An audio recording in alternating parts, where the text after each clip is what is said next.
In the heart of downtown Los Angeles, surrounded by the restless hum of the city, stands the Cecil Hotel. At first glance, it appears like any other aging high-rise, a relic of a bygone era. But behind its faded exterior lies a history drenched in tragedy, a place where the air seems heavier, the shadows darker, and the walls whisper stories of despair. The hotel was built in 1924 with grand ambitions, designed as a luxurious destination for business travelers and tourists hoping to experience the glamour of Los Angeles. But it didn't take long for those hopes to crumble. The Great Depression struck, and the Cecil found itself surrounded not by the wealth and sophistication of Hollywood, but by the growing poverty of Skid Row. As the years passed, the hotel's reputation shifted. Guests arrived, but not all of them left. Murders, suicides, disappearances, one after another, stacking up like a grim tally that turned the hotel into something else entirely. It became infamous, a place that drew the lost, the desperate, and the dangerous. Over the decades, the Cecil played host to some of the most disturbing individuals in history. Serial killer Richard Ramirez, the Night Stalker, made it his hunting ground, staying on the upper floors while committing a spree of brutal murders throughout Los Angeles.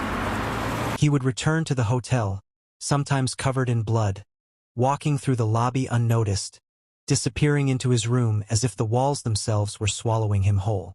Another murderer, Jack Unterweger, checked in decades later, using the hotel as his base while he strangled women to death with their own bras.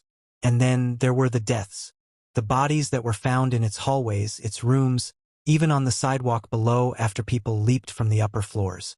Some were murders, others suicides, but all added to the legend of the Cecil. A hotel that seemed cursed, a place where darkness festered, waiting for its next victim. By 2013, the Cecil Hotel had rebranded, attempting to shake off its grim past by operating partially as a budget-friendly hostel. But no matter what name it took, it couldn't outrun what lurked within its walls. And that was when Elisa Lam arrived. She was 21 years old, a student at the University of British Columbia. She was bright, introspective, and creative, but she also struggled. She had been diagnosed with bipolar disorder and depression, something she documented in her online blog, Ether Fields. She wrote about her battles with mental health, the isolation she sometimes felt, and the constant effort to balance medication, moods, and the desire for something more, something meaningful. To clear her mind, Elisa decided to take a solo trip through California. It was meant to be an adventure, a chance to see the world beyond Vancouver, to escape the weight of her daily life. She traveled to San Diego, then to Los Angeles, where she checked into the Cecil Hotel on January 26, 2013. At first, she was assigned to a shared room, but after just 2 days, her roommates requested that she be moved. They described her behavior as odd. She would leave strange notes under their doors, telling them to go away or leave me alone. She would lock herself in the bathroom for long periods. The hotel staff eventually placed her in a private room, hoping the situation would settle. Still, Elisa continued documenting her trip. She posted photos online, visited a bookstore where she spoke to the owner about the books she was buying. Nothing about her seemed out of the ordinary. But then, everything changed. On January 31, 2013, Elisa was supposed to check out of the Cecil and travel to Santa Cruz. She never did. She never called her parents, never posted another update. She had simply vanished. Her family, who she had been in constant contact with, immediately grew worried. When she failed to answer their calls, they contacted the Los Angeles Police Department. Officers arrived at the Cecil, questioning staff and searching her room. Her belongings were still there, her phone, her wallet, her laptop. But Elisa was nowhere to be found. As the search intensified, detectives combed through the hotel's security footage, hoping to find any sign of what had happened to her.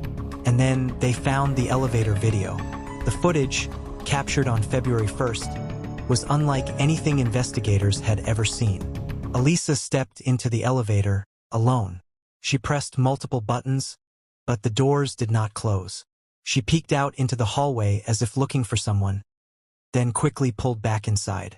She pressed herself against the wall, hesitated, then stepped back out, moving her hands in strange, erratic gestures, as if communicating with something unseen.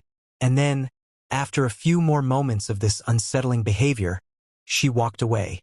The elevator doors, which had remained open the entire time she was inside, suddenly closed as soon as she was gone.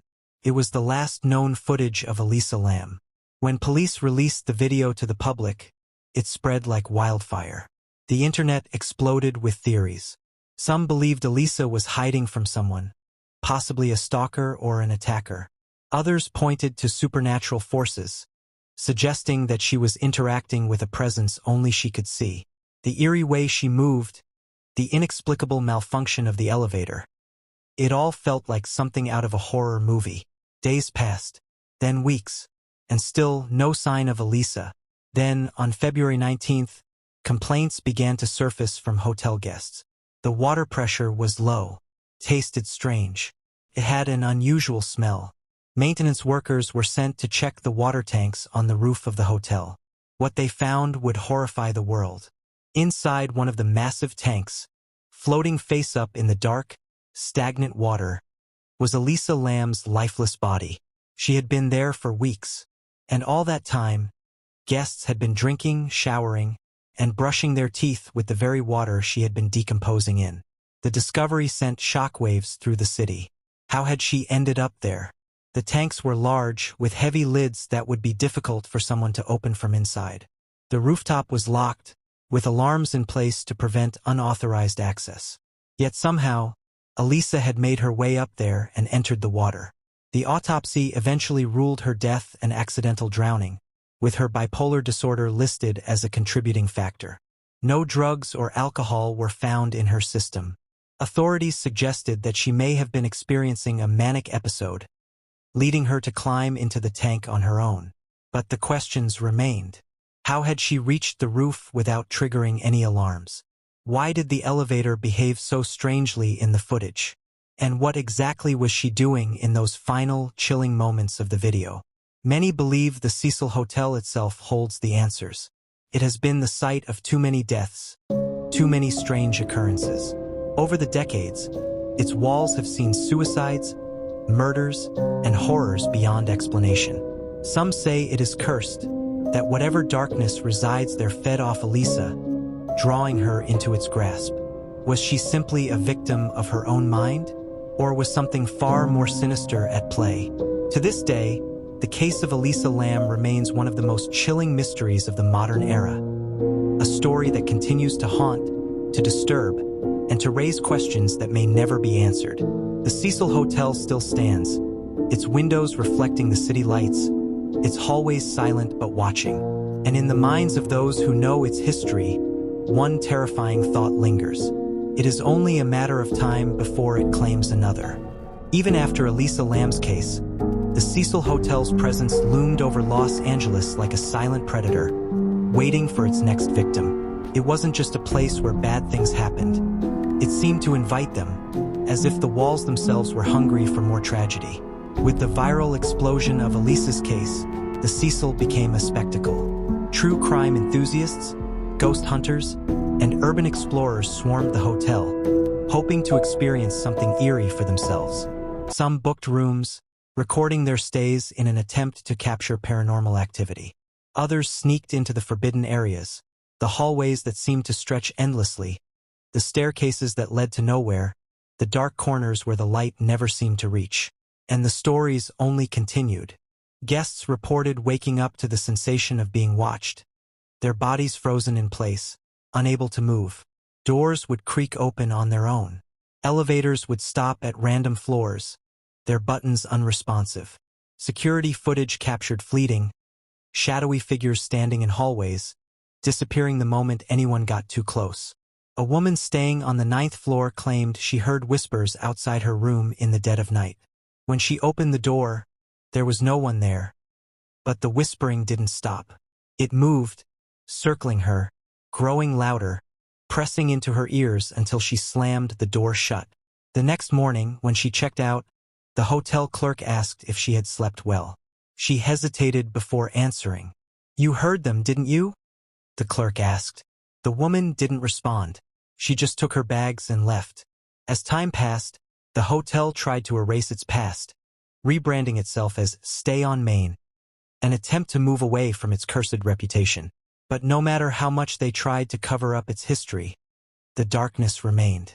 And then, one night in 2015, a security guard patrolling the upper floors noticed something strange. The door to the rooftop, the very same rooftop where Elisa Lam was found, was open. This was impossible. The rooftop had been locked ever since the investigation ended. Only authorized personnel had access, and the alarms were supposed to alert staff if anyone tried to enter. But there it was, swinging slightly in the wind. The guard stepped forward, his flashlight cutting through the darkness. The air was thick, heavy. The smell of rust and stagnant water clung to his senses. He approached the water tanks, his heartbeat quickening with each step. He didn't know what he was expecting to find, but every instinct told him to turn back. And then he saw it. One of the water tank lids, shut since Elisa's case, was slightly ajar. A chill crawled down his spine. He had been working there for years. He knew that tank had been sealed. No one had touched it. No one could have touched it. But now it was open. His hands trembled as he reached for his radio, calling for backup. But just as he spoke, the static erupted in his earpiece. A sharp, screeching noise that made him rip the radio away. Then something moved, a ripple in the water.